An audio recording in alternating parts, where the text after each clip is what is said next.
आप सबसे दीदियों से निवेदन है, जो अभी नई युवान मेरी बहनें हैं और भाई हैं, आप सबसे निवेदन है, कौन कौन चाह रहे हैं कि आपके बालक ध्रुव, प्रहलाद, कृष्ण, राम जैसे हों? सब चाह रहे हो? पक्का? लेकिन आजकल जितने भी बच्चे हो रहे हैं वो सब धुंधकारी हो रहे हैं। और बच्चियों को कौन सा नाम दें? ये भी उधम में कम नहीं। हाँ, और उसकी वजह क्या है? उसकी वजह है माता पिता। जितने भी बच्चे मेरे पास कई आते हैं, जी महाराज जी अच्छी ताबीज बना दो तो हमारे बच्चे बिल्कुल सुधर जाएं। तो मेरा अंदर से मन होता है कि बच्चों के लिए ताबीज नहीं बनाऊं, इनके मम्मी पापा के लिए बनाऊं। कभी भी आपने ध्यान दिया होगा, जब भी आप इलाज करवाने जाते हैं और जब आप इलाज करवाने जाते हैं तो डॉक्टर पूछता है, क्यों तुम्हारे घर में और कोई को शुगर तो नहीं था? तो हम याद करते नहीं, घर में तो नहीं, नाना पक्ष में तो नहीं, तो फिर हम कहते नहीं नाना जी को तो था। इसका मतलब क्या है?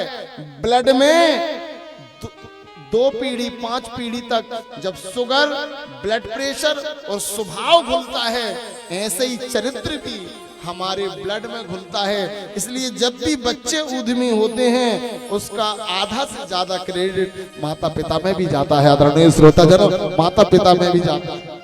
और दीदियों से विशेष निवेदन करूं, आजकल बच्चे अविकसित हो रहे हैं।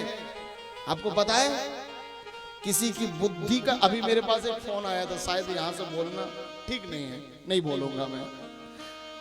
उसकी माँ जो थी वो बड़ी टेंशन लेती थी, बहुत ज्यादा टेंशन लेती थी। उसका बेटा हुआ, इकलौता बेटा, उसमें डॉक्टर ने बताया है कि ये बालक जो है अनुवांशिक हो गया है, बीमार।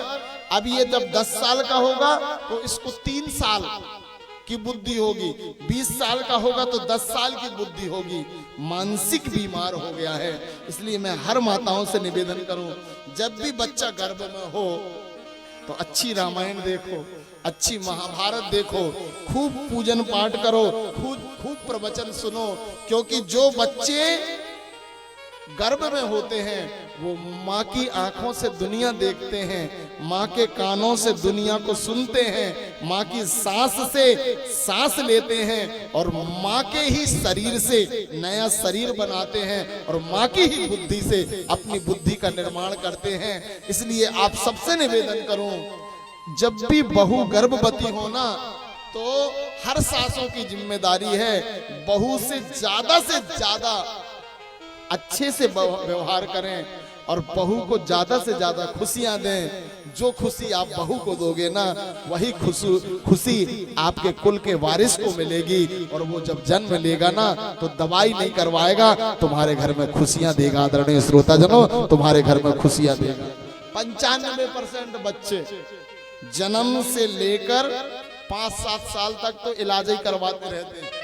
फिर जितने भी लड़ाई झगड़ा होते हैं ना घर परिवार के, वो सब नागपुर में ही इलाज में खर्च होते हैं। सबकी लड़ाई झगड़ा की जितनी एयर होती है ना, वो नागपुर में डॉक्टर साहब के यहाँ पेमेंट करते करते सब निकल जाती है। बोलिए शिव महापुराण। कारण हम ही हैं। इसलिए जैसे ही बच्चा घर में आए अच्छा माहौल बनाइए।